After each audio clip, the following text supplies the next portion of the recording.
My name is Katie Kingsthwaite, and I am part of the resettlement and response team at Southwest Baptist Church, along with Nick Regnault, who you'll hear from shortly.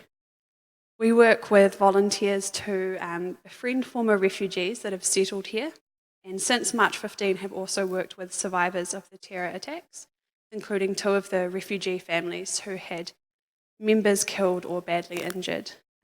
And we do it through simply being friends.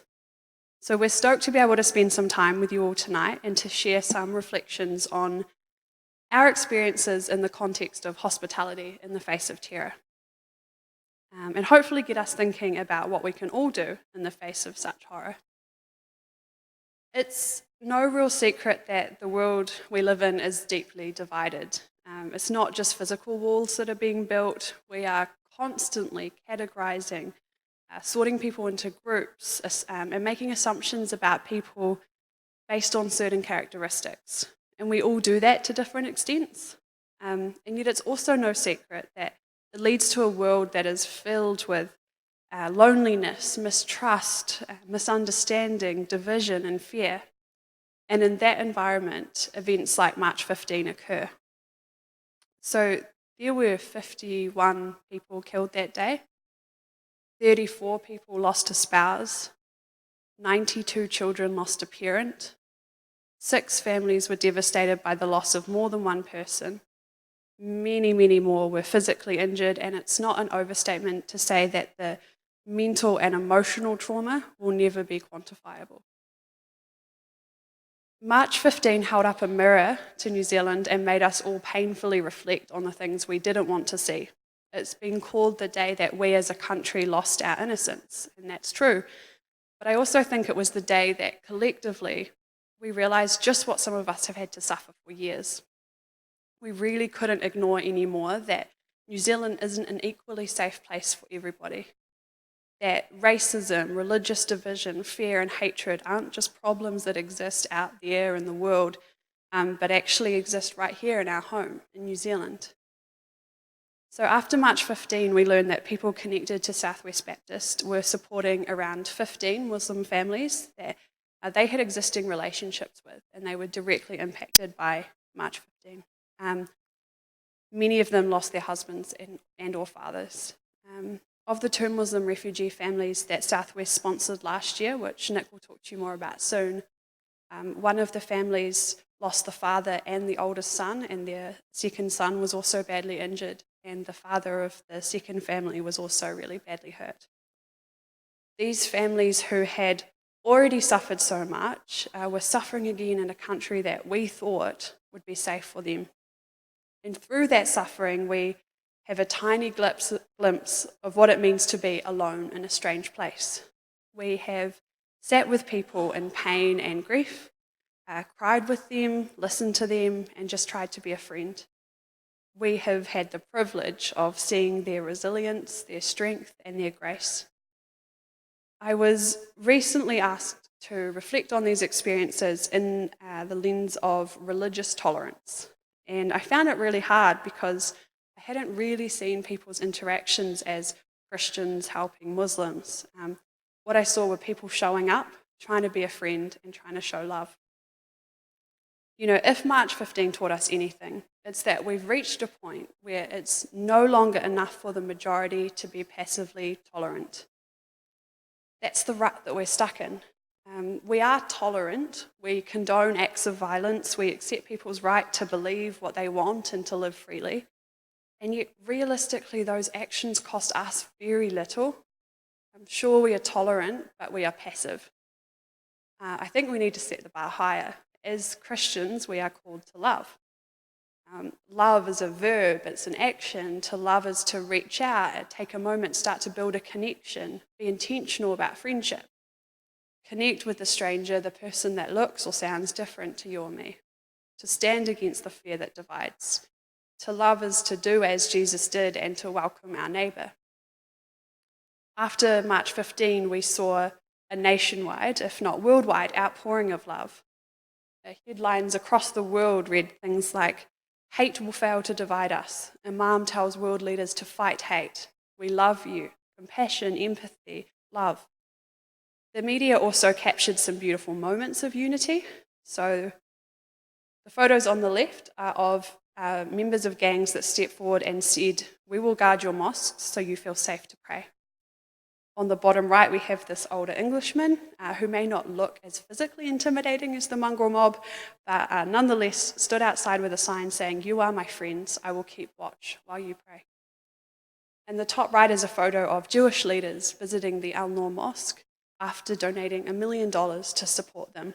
And I know there are many, many more stories of love and generosity and unity that we all witnessed.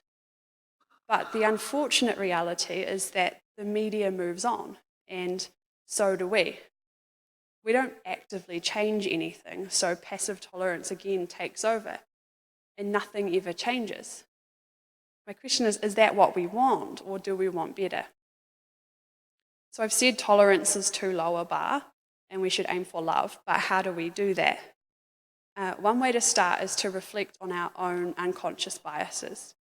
Our unconscious biases are things that we believe without even realizing it. It's a very human thing. When we don't know or understand something, our brain makes judgments to try and fill in the gaps. But so often these are based on stereotypes and inform how we interact with people or things that we don't understand.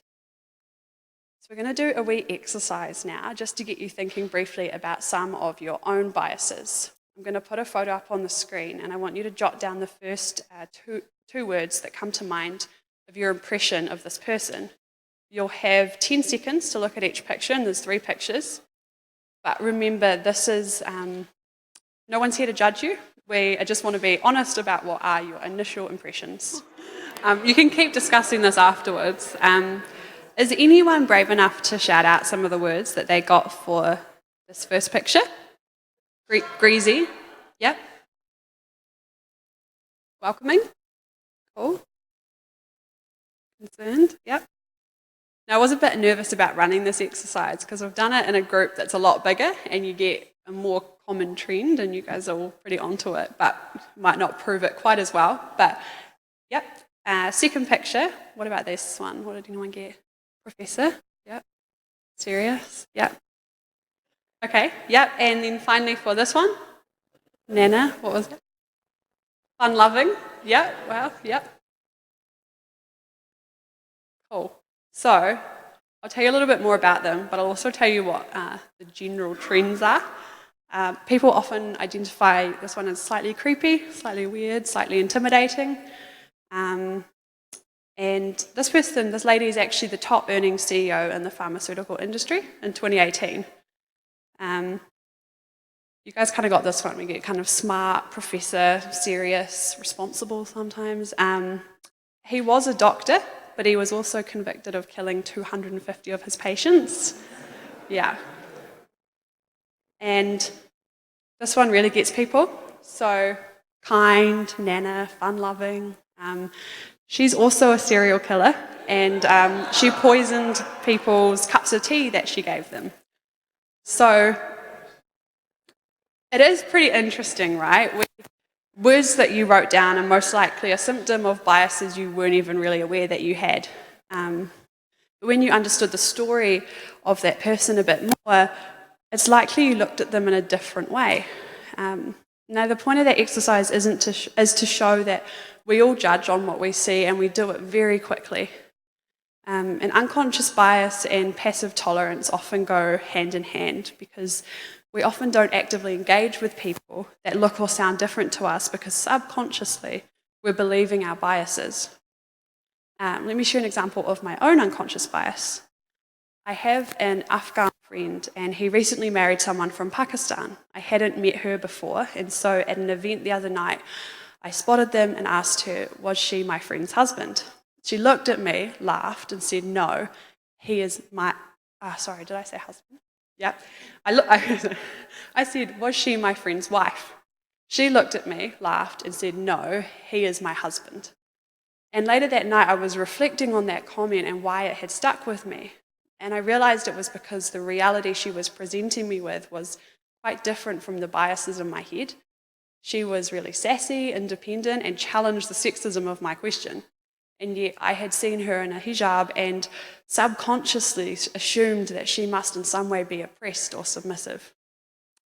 I was in no way intentionally trying to be intolerant, but my biases did impact my initial engagement with her. I think so often this is the case for all of us. We don't actively reach out to people because we've made these judgments, or we just don't know what to do. We saw this a lot after March 15. There were many people expressing a desire to build connections with people in their communities who were ethnically or religiously different, to make friendships, to actively love their neighbour. But that next step of actually doing it can be really overwhelming, especially in a cross-cultural context. So we've broken that down into two key parts. Firstly, you've got wanting to reach out but not wanting to say or do the wrong thing or cause offence. And secondly, you want to reach out but you just don't see the opportunities for you to do so. I'm going to finish by mentioning a few examples of reaching out that we've seen, and Nick will then talk about a community sponsorship program that we were a part of as an example of an opportunity. But we really hope that you will not see these as extraordinary examples. Instead, they demonstrate that small things done by everyday Kiwis can have a really positive impact. So when I met a Muslim family for the first time, I was really nervous because I didn't want to say or do the wrong thing. But there are a couple of things that helped make it a bit easier that I think are quite replicable. I went with someone who already knew them, so she kind of acted as somewhat of a bridge. I also got to the front door and realised I had no idea if it was culturally appropriate to wear shoes inside, so I asked. They said no thank you, and then I knew. And probably the most natural point of connection that really helped to build trust was just finding something in common. I'm an auntie to a very cheeky 2-year-old niece, and so when I saw their 18-month-old daughter causing mischief, we were able just to share stories and laugh together. These were all very little things, but they helped to build a relationship of trust. A while later, I had a funny conversation with the father of this family who was injured on March 15. I was asking him how he had found his first counselling session, and he looks at me and goes, "Katie, do you know all they want you to do is talk? You just talk." And I said, "Yeah, that's what it is." And he was like, No, you just talk." And he was genuinely flummoxed because in his culture, counselling or talking about your mental health is just not something that is done. And then I realised that at that point, it can be hard for everybody to engage with people or ideas that are really different to them. But when you learn a little bit, it's easier to understand people better. And then you've just got to try. You've got to make the effort, love your neighbour, and know that more often than not, there is grace and your effort will be appreciated, even if you don't pull it off quite so perfectly. I'm about to hand over to Nick, so you'll be able to get a wee break from my voice. But I do want to acknowledge that reaching out to people that seem different from you isn't always easy. When we start talking about challenging our unconscious bias and taking the step from I want to do something to I will do something, building cross-cultural relationships, moving from passive tolerance to love as an action, it's all pretty overwhelming. These barriers stop people, the barriers that stop people from connecting and communities connecting are things like, I don't know what to say, my effort won't make a difference, it's not my problem, or we just have nothing in common. But these barriers are the symptoms of our passive tolerance, and we really need to start breaking down some of these by actively loving our neighbour so that we can move towards more connected communities. They're still unique, but there's many more points of connection. So please join me in welcoming Nick to talk more about the sponsorship journey. Thank you. Thanks, Katie, for speaking.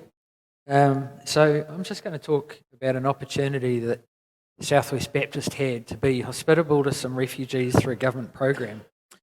Now, it's a formal government program, but the actual work is based on developing friendships and doing the sort of stuff that Katie's just talked about. And so it really can be done by anyone in any context. And through this program, we had the opportunity to learn about another culture and faith, and also about ourselves as we work together to help some strangers begin the journey of settling into New Zealand.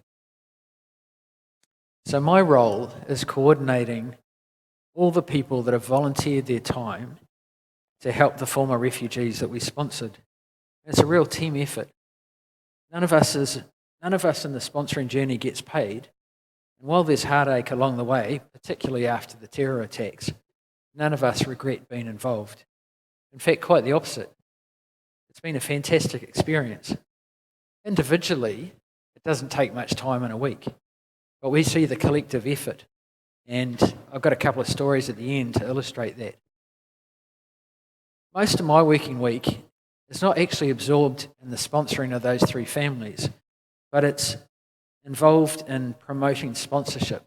And essentially what we're trying to do is we're trying to persuade the government to make a pilot program permanent.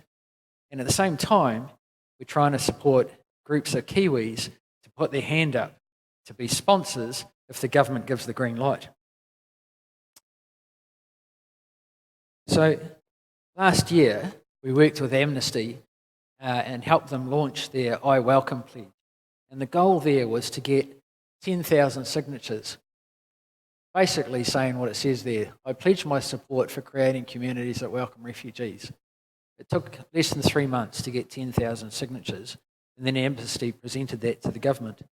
And at the same time, we went around community groups, churches, unions, schools, and we said, hey, would you be a sponsor if there was an opportunity? And then we wrote a proposal to the government. It came from the Anglican churches, it came from the Baptist churches, and it came from the Catholic churches represented by Caritas. And it was quite interesting because when the government went out to invite communities to sponsor, they got a handful. But when a community group went out, have a guess. How many do you think we got? You reckon we got 10 groups? 20? Anyone like to hazard a guess? 37, thank you for that. It was actually 50. And collectively, those 50 groups have a combined membership of 1 million Kiwis. 1 million Kiwis. So those groups have got a reach of 20% of the population. So to me, that's quite a powerful message. And so we put that message in front of the government in November, and in May they said, yeah, we're still thinking about it. But anyway, what this tells us is that Kiwis want to welcome the strangers that are and will come among us. And we saw that, didn't we, in the media headlines that Katie showed before. It's what our experience of post-terror attacks in Christchurch shows is that the opportunities are already here, and that our combined acts of kindness can literally affect or impact our world. Anyway, back to the sponsorship. So that's a picture of the pastor of Southwest Baptist, and he's holding some blankets, and behind him are container loads of household gear. So there were 4 faith communities in New Zealand that welcomed 6 refugee families under the pilot, and 3 of those families came to Christchurch and we helped them settle. And the refugees came here under a new immigration pathway. It was an approach to settling refugees that's a partnership between government and civil society. Now, some of you that have been around for a while will know that this has been done before in New Zealand, but that program that happened 40, 50 years ago was taken over by the government and became a government-funded program called the Quota, and that's currently administered by Red Cross. So this, in a sense, is a new pathway. I said it was a pilot. It was loosely modelled on a Canadian program, and it's been promoted around the world because of these numbers. So over 1 million people are in critical need of resettlement. So they're living in places that are unsafe for them to stay in. Over 25 million people are refugees. And before I started this work, I thought refugee was the worst that you could get. But actually, there's another category of people which are displaced, and they don't qualify for the status of refugee. Okay, and there's 40 million of those people. Okay, so 65 million people around the world don't have a safe place to call home. And of that, 1.2 million need a place now. And government-funded programs around the world, 75,000 places a year. So I don't do math that well, but that's a long time before all those people are settled. And so community sponsorship is something, it's another way to try to increase the number of places. And when New Zealand did a pilot, there were 4 countries in the world doing a pilot. And as I say, based on the Canadian program, and our government said, we'll do a pilot, and there are a number of other countries, 3 other countries that did that, and now there's 10 countries that are saying we'll do a pilot. So again, it's an example of a little bit done here in New Zealand is having a worldwide impact, and I think that's pretty cool, something to be proud of. See, sponsorship is about ordinary people doing little bits that collectively help a family to resettle, and in the process building relationship and community. So I mentioned Canada, and this is a quote from a woman who works at the University of Ottawa, and she's talking about basically what we're trying to do is mobilise compassion that already exists, but for whatever reason in the past hasn't been mobilised. Canada has welcomed over 300,000 people to make new lives in Canada. Now, they've done it over 40 years, it hasn't happened overnight. But the numbers, I was at a talk a few months ago where a lady from Canada was talking about all the places in Canada that have centres where there are government-funded refugees, okay? There's 30 centres. And then she talked about the places that had community-sponsored refugees. There's 400. So, really, government programs are really necessary, but obviously they're capped by funding. But in the community, it's based on goodwill, and it's just a question of mobilising that. So back to our journey. So it's all about working together. We had to find a house, we had to furnish it, and then we had to assist former refugees to access benefits, get kids into school, enrol them in healthcare, and generally help them orient them to their new surroundings and start to make a new life. And we can attest to generosity and kindness. So you saw that photo with Alan.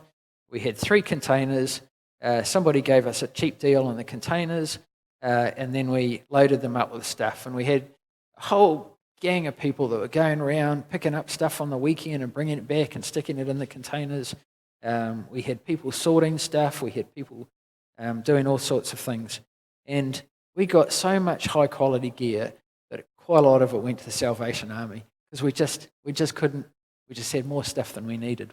And that's been the experience. I've talked to all the other sponsor groups around the country, and it's been their experience as well.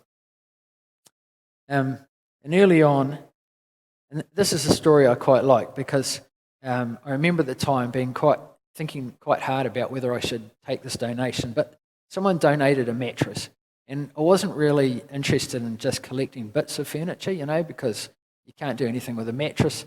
You need a base and you need other stuff with that. But I thought about it and I thought, okay, well, I'll take this queen-size mattress. It's in good nick. And then somebody hand-built a base for it, because that was their skill set. They could do that. They had the time to do that. And so you put it together and you got this lovely set to put in a house.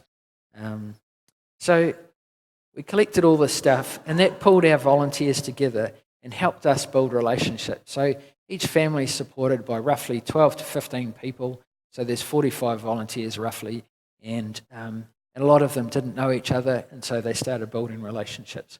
And a couple of weeks before the families arrived, we got everyone together and we went around to the church and we dragged all that stuff out and stuck it all over the ground and made 3 house loads of gear and then put it into the houses.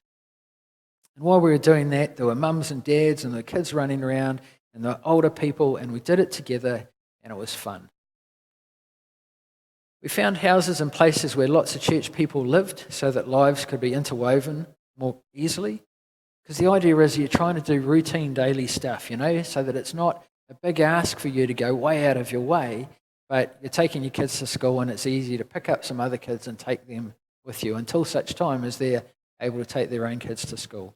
And it's about making relationships. We made a conscious effort to have friends for each member of the family so that mums had friends and dads had friends and kids had friends. And as part of the agreement, we had to furnish their houses. So we did some stuff before the families came along, but once they arrived, we tried to see it as a partnership. And as you can see in that slide, it's all about empowerment. It's trying to help them help themselves. And we bring stuff to that, and they bring stuff to that, and we build relationships. And as I say, we have fun along the way. Now, every single one of you in this room, you represent a network. You represent community. However that community is, you have relationships. You don't even know the extent of wealth. And I don't mean that in a monetary sense, but you have all these connections that somebody coming into our society doesn't have.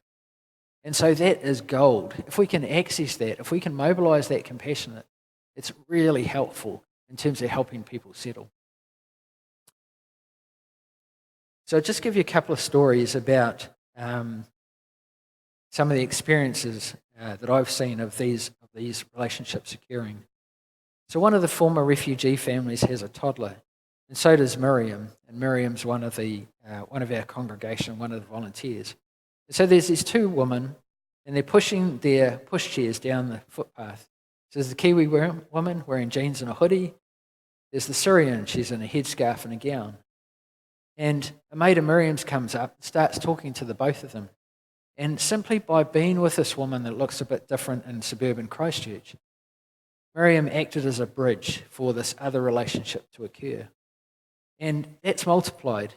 And so earlier in this year, a bunch of women celebrated this lady's birthday. So she's only been in the country for a year, and she's got several people that she can count on as friends. And that's not a common occurrence for a newcomer. So the way that we act has effects on others. Now, the second story is about this guy, Khalid. Now, you might have seen Khalid's picture in the media because he was murdered in the terror attacks. And you can see him there. He's shoeing a horse. He was a farrier. And he came to New Zealand with several decades' experience as a farrier. And I saw him around horses, and I mean, I know nothing about horses, well, apart from, they've got a nose and tail and 4 legs, but he really knew horses. He was kind of like almost, part horse. But he was really enthusiastic to work, but he had little English. And that photo is from overseas. And one of the volunteers, who was a man of similar age to Khalid, wanted to help him find work. So he's a sales rep, so he's quite happy cold calling. So he rang up a vet and said, "What's the deal with farriers in Canterbury?" And the vet said, "You need an equine vet." So he made another call to an equine vet and said, "What's the deal?" And the equine vet said, "Oh, no, you didn't. You talked to this guy." And anyway, he made about 4 or 5 calls, and he found a farrier. And it turns out that there's a shortage of farriers in Canterbury. And so Khalid was invited out to this farm to meet a local farrier. And the two of them worked side by side for a few hours. And Khalid was offered a job. And this led to a roster of people taking Khalid out to his workplace. And I was on that roster. So once every couple of weeks, I'd roll around to his place and pick him up and take him out. And, we would converse using Google Translate. Or he would use it and I'd be driving. And, we'd have very limited interaction. But I knew that I was playing a small part in helping this guy make a new life for himself. And that's hugely rewarding. And at the time that he died, he had bought a car, he was getting his license, and he was on his way to a new life in New Zealand. And that's I think, a typical story that community sponsorship can provide. But basically, it's a story of friends helping each other. Of one Kiwi who's prepared to make a few calls, and then along with a roster of other people that were driving and doing other stuff, and then we wrapped around and we provided support. But it's also a story about a group of people getting to know each other and having some fun. And, I went out to a farm with Khalid with horses, and took his family as well. And he had almost no English, but he was able to converse, and he was quite cheeky. He would take the mickey, and we had a lot of fun together. It was really great, and we were quite devastated at his death. So I hope that you see that our reflections on hospitality in the face of terror is that it's about seeing an opportunity to act and then having the courage to act. And it's about realising that whatever effort you can make, whether it's a smile to someone you see in the street, whether it's inviting your neighbour over for a cup of tea, that all those things together can be a force for change. Now, the formal sponsorship program was one vehicle for doing that, but we don't need the government, do we? We don't need the government to tell us to do this. We can do it. And I would just say that helping your mates, that's a bedrock Kiwi value. It's something that we all aspire to, and it's something we can all do. I'm just going to show a video that we collaborated with Amnesty to put together. It's a video of sponsorship stories, and then I'll wrap up. They were taking photos and they were sending it home and saying, "We are safe, we are happy." Isn't that wonderful? We are safe and we are happy.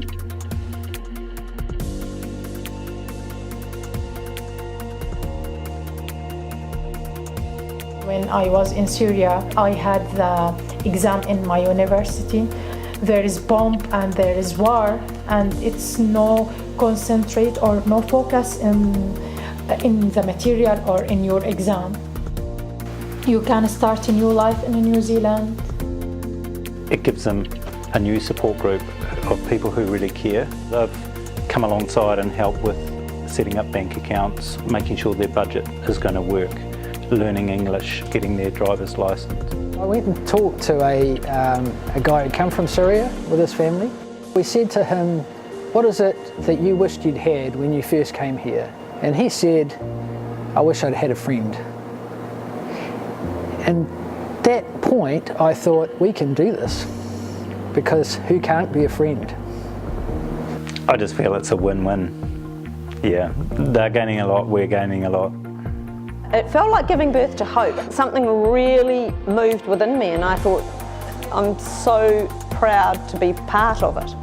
I think community sponsorship is a brilliant way to go. It's a great addition to what New Zealand is already doing. To be given a real grassroots opportunity to support a family, would be awesome. I think that there is a lot of potential. We hear people want to do this, It's just a matter of getting government approval for more sponsorship to occur. Well, you can see how emotional I've got. It's just a wonderful experience, and, to help people that way, could change people's lives.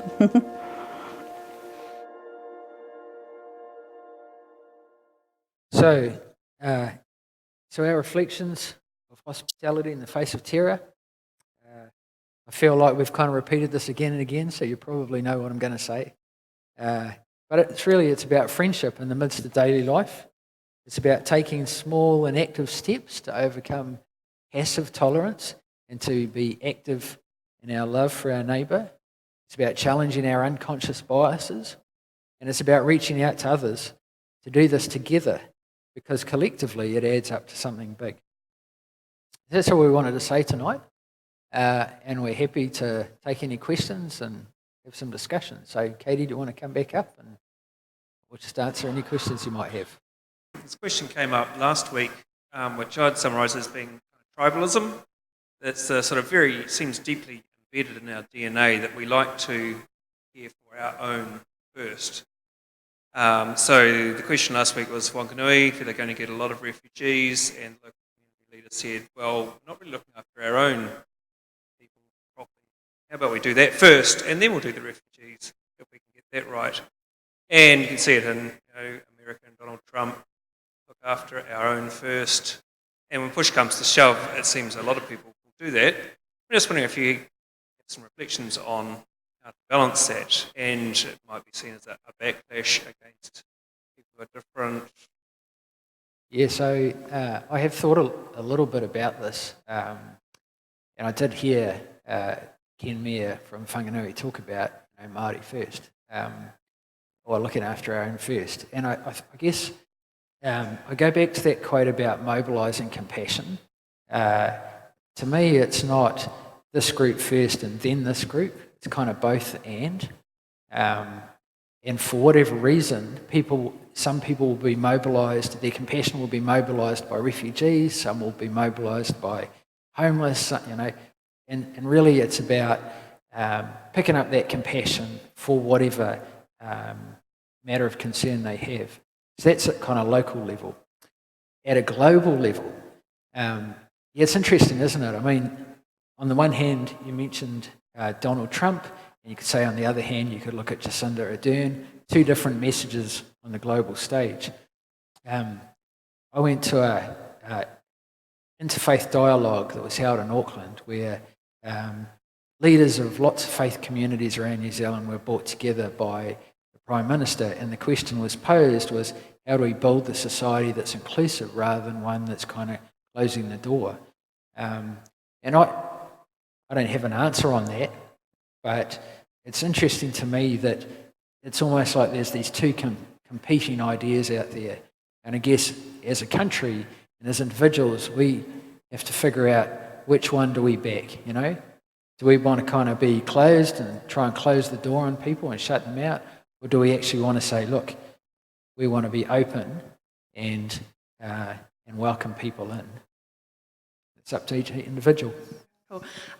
The kind of unique proposition of community sponsorship is that it is mutually transformative, so it's not just helping these others, it does both. And we talked about, division and categorisation and loneliness, and that's stuff that really affects, our groups as well. When you look at New Zealand's mental health and all the, struggles that we're having, a lot of that can be combated by making these connections, by making these friendships. So, yeah, I mean, we're not saying that the quota's not doing awesome work, but community sponsorship can, really actually is amazing for both groups, which it's not a charity giving out, it's a real partnership.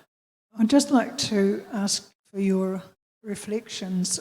One of the issues that I've talked briefly with one of the mothers at school is that with those families who lost their husband, their wives will have to step up on things they've never done before, and they'll have to learn to drive, and they'll have to learn a whole lot of other things as well as English.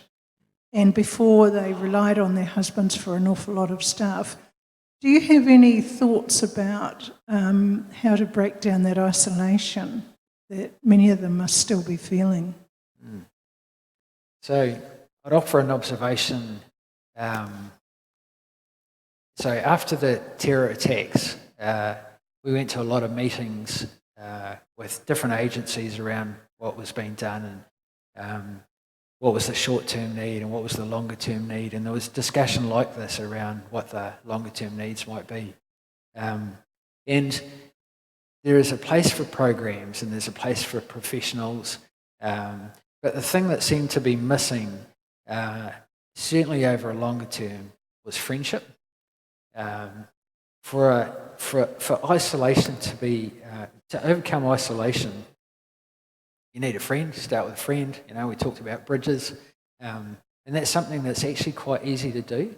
And so, what we did after the terror attacks is we started asking around our networks to find out who knew Muslims who might have been impacted by this, and then we supported them to try to build friendships. And through that, we've been offering English language learning. We've helped a bunch of women through driver training. And again, you know, those resources already exist. If you like, the resources are already there. And the isolation, and what you need is the bridge, and that bridge is friendship.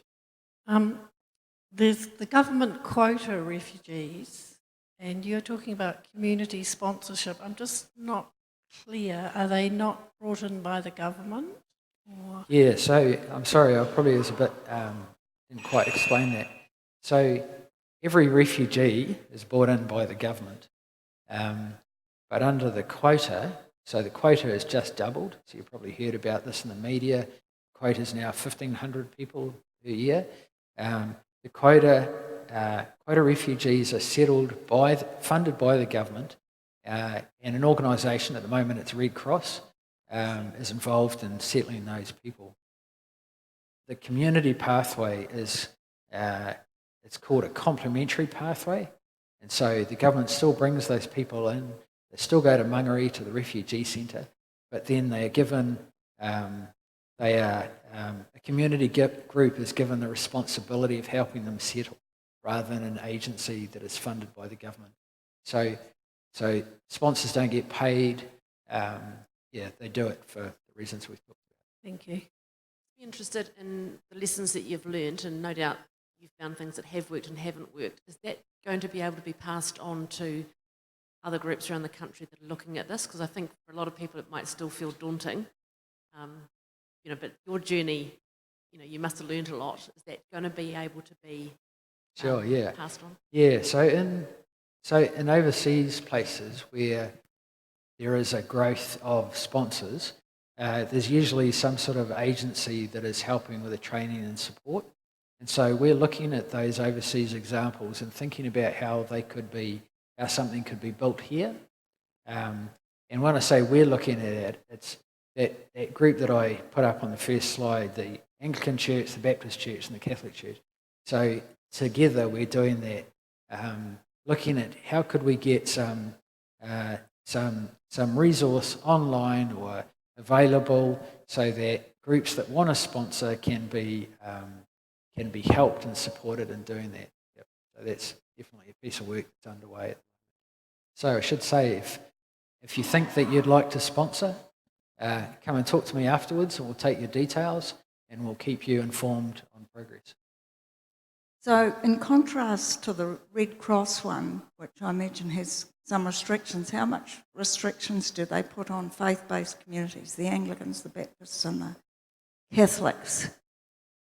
I can't talk for the Red Cross program because I know next to nothing about it. No, I'm asking mainly about the faith-based. But in terms of the pilot sponsor program, the government, like it was a real partnership. The government didn't say to us, you can't talk about your faith or you can't talk about your values.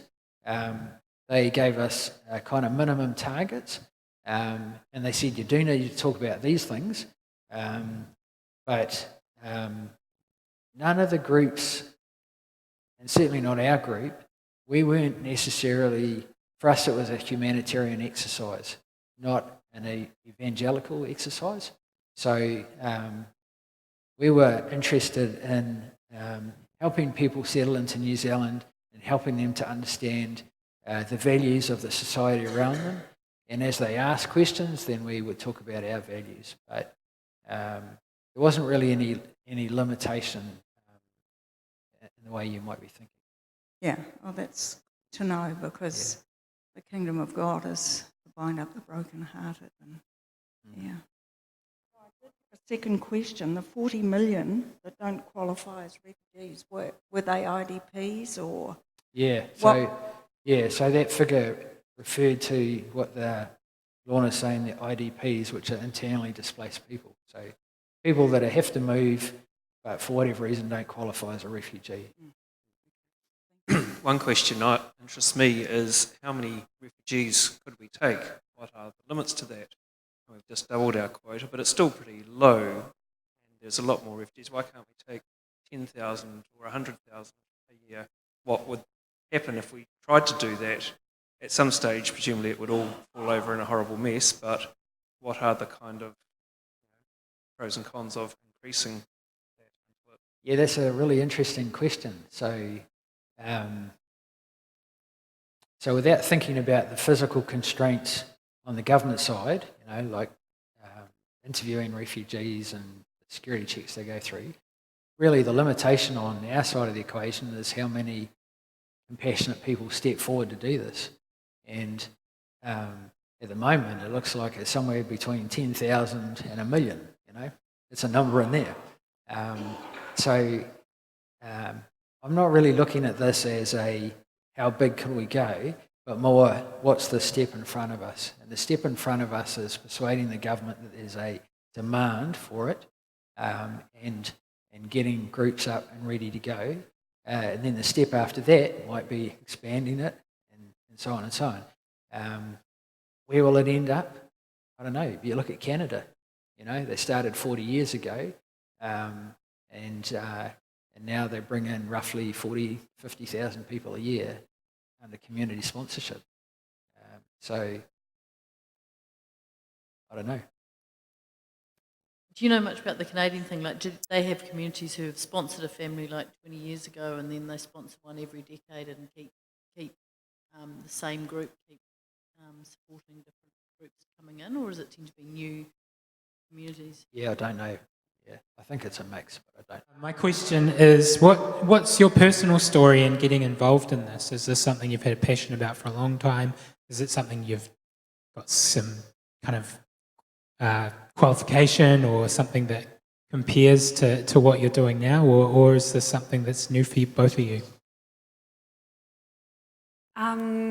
I have a background with World Vision, and also just graduated in December with a degree in international politics, so it's quite relevant, but this is also my first proper adult job, so it's also a lot of learning and a lot of Nick's patience, so yeah.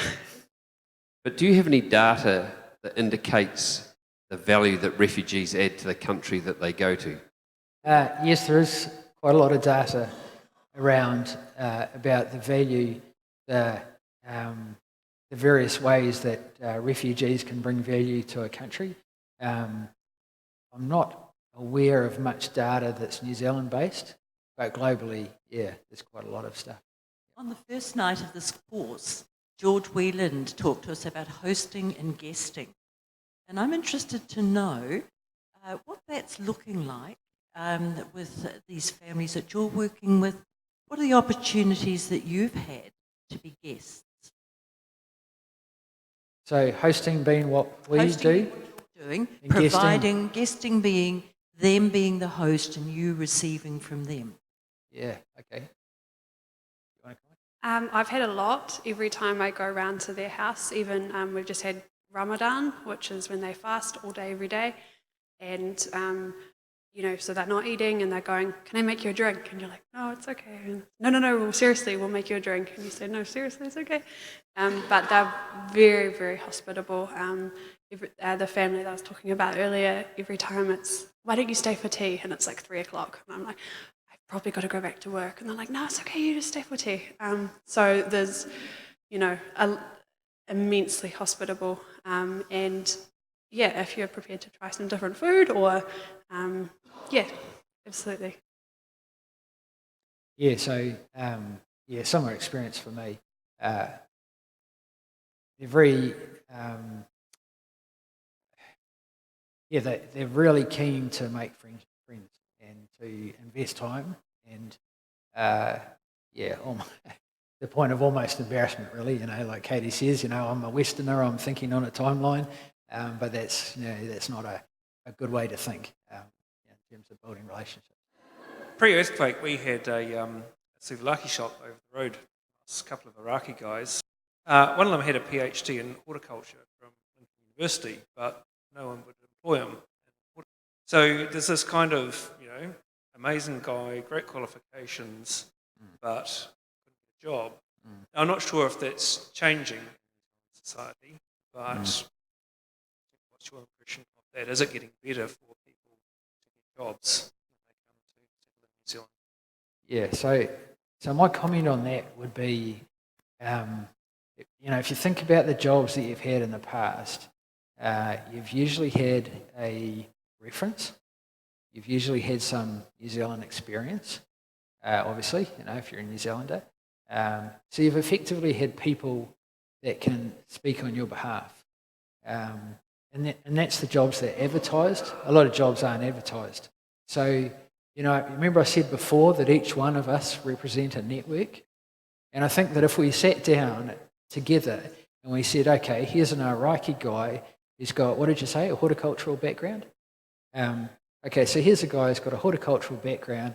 Who do we know in the horticultural industry that can help him start to build some work experience and get a work reference?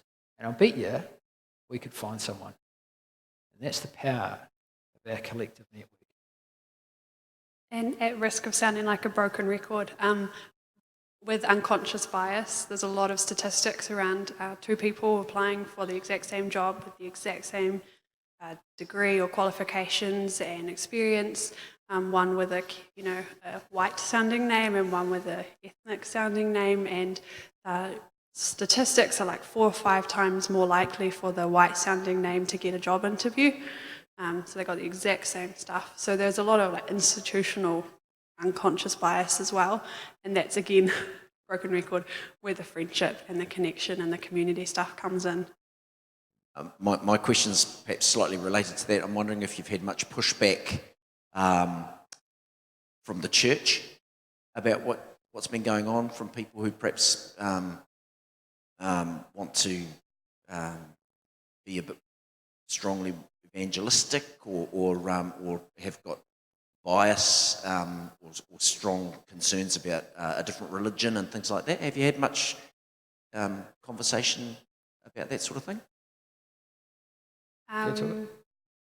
Depends if you mean the church as the church or Southwest, but Southwest had hosted some Q&A sessions a month or so after March 15, and they had people that had different sort of missionary experience in Muslim majority countries or sort of theological understanding of Muslim faith, and that was very eye-opening in hearing different people's perspectives. But I think having that space where you can have those conversations and people can say those things that maybe they don't even want to say out loud as well, what if it's, is really helpful, because then you can kind of have that conversation and have that expertise from people that actually know a lot more about it. It is there, yeah, but we try and keep going. Yeah, I guess from my point of view, I definitely had a lot of those conversations before the families arrived. So between the period where the church had said, let's do this, and them landing, there were lots of conversations. Generally, I'd put those conversations down to 2 things. One is, as Katie's alluded to, fear based on a lack of understanding, and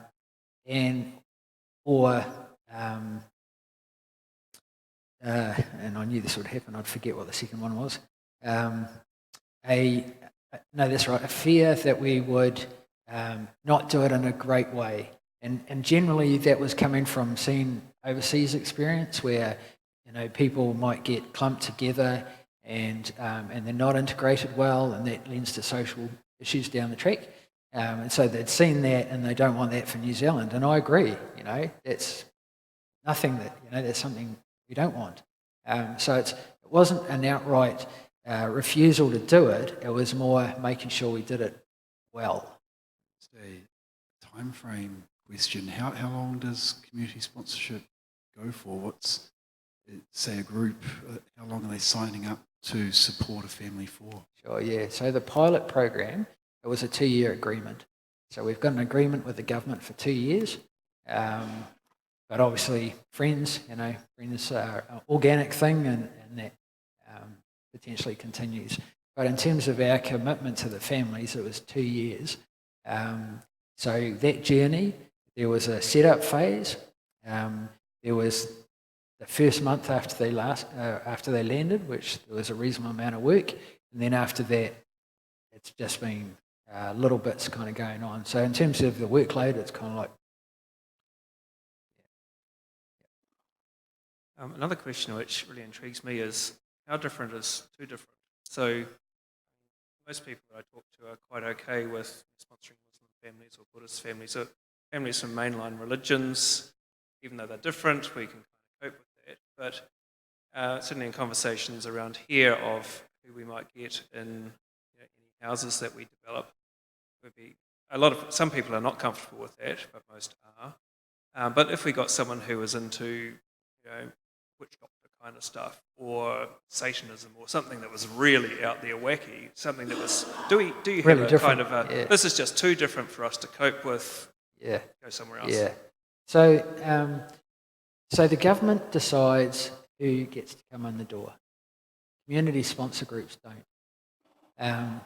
There is a component of the Canadian scheme, which is called naming, where a community group can say, well, we would like somebody of these characteristics, like maybe rural background, maybe this part of the world because we've got some existing relationship with that part of the world. So that concept is naming. And that's something that was in the pilot. But interestingly, the government said, yes, you can name, but they have to come from this area of the world. And so,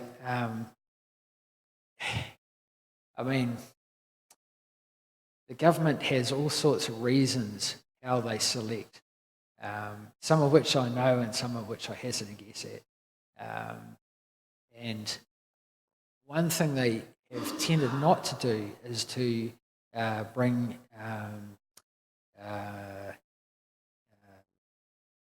Africans, so North Africans in particular. The chance of getting somebody with a really way out background, I don't know. Yeah. But I think, and again, thinking about the Canadian scheme, they've got a whole infrastructure around it. So groups, they try to match groups with the family coming in, and then there's a whole kind of support and wrap around that, so that if there's not a match between the group and the family, they can intervene and perhaps move that family or adjust the way the sponsorship is done. So it's not like here's your family, that's it, see you in 2 years. It's more like here's the family, and we'll support the group to integrate that family.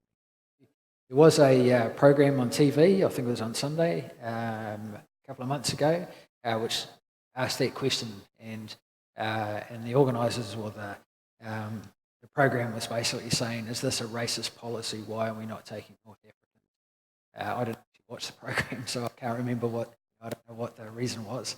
So I can't speculate. I don't know. Do you vet the volunteers? For example, I would think one of the things that was really important would be the ability to listen and to learn about the other person's country, as well as befriending, to take a listening, learning stance. Is that important when you look at volunteers? Yeah, so I can really only talk about our experience, and remember this was a pilot program. So, and by that I mean there were no protocols, there was no kind of minimum standards other than the things that we had to supply, and all of that stuff no doubt will come in time. But for what we did is that we asked groups of people within our congregation, so people that already had relationships with each other, to a reasonable level of honesty, and then we took those people and we put them through kind of like a training program, which was partly kind of self-reflection and looking at things like unconscious bias, and kind of trying to tease out why people wanted to do this and how they would deal with different scenarios that might come up. So it was partly on that side, and it was partly kind of factual training around what does Syrian culture look like, or what does Iraqi culture look like. So did we kind of run some sort of test on how well people listened? No, we didn't. But we did try to do some level of training. but it was a lot based on trust.